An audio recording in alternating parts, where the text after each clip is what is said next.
Well, the clean-up continues after Cyclone Mocha left a trail of destruction across the Myanmar and Bangladesh border. Millions of people have been impacted, with hundreds of thousands of people forced to evacuate their homes, with Myanmar worst hit. Oxfam is among the groups on the ground responding to the disaster.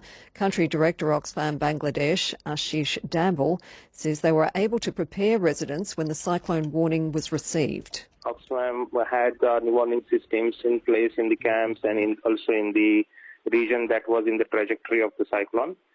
So we basically created awareness for people to take safe shelters. Then we also had help with the cash distribution to the most marginalized families for them to have their preparatory location changing and to have some preparatory assistance.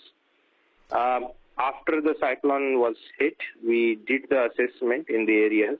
Fortunately, in Bangladesh, the impact was not as it was anticipated. However, the regions which are at the tip of the peninsula in the Teknaf region of Bangladesh, there is quite a lot of damage.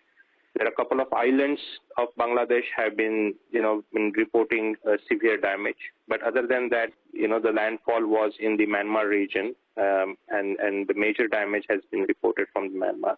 So post-cyclone hit, after damage assessment, now Oxfam is basically working on the wash, fixing up the wash infrastructure. We are also providing the immediate assistance for the shelter and the food distribution. There was concern before the cyclone hit that Rohingya Muslims in refugee camps in Bangladesh might have been affected. How have they fared? Fortunately, the impact on Rohingya refugee camps was also not very high, as it was being reported. Of course, there are some reports of their shelters in some places have been damaged, and the wash infrastructure has been blown up, the toilets and all that. But other than that, there is not major severe impact on the Rohingya camps either. So is there any way of knowing how long it's going to take to restore shelter and the infrastructure for the people that have been displaced? So for shelter, it will take about 8 to 10 days, and the other assistance may require for a couple of months until people go back to their routine in those areas. And is there much aid coming into the area from outside Bangladesh? Honestly, not. But I also feel that perhaps Bangladesh is not much in that kind of a requirement compared to Myanmar. So the kind of aid that we have at this point in time is sufficient enough to meet the current needs that are being reported from the field area. And what are you hearing from Myanmar? Myanmar is very severe because I had been visiting those areas, which is very close to the Myanmar border, so we could see the damage.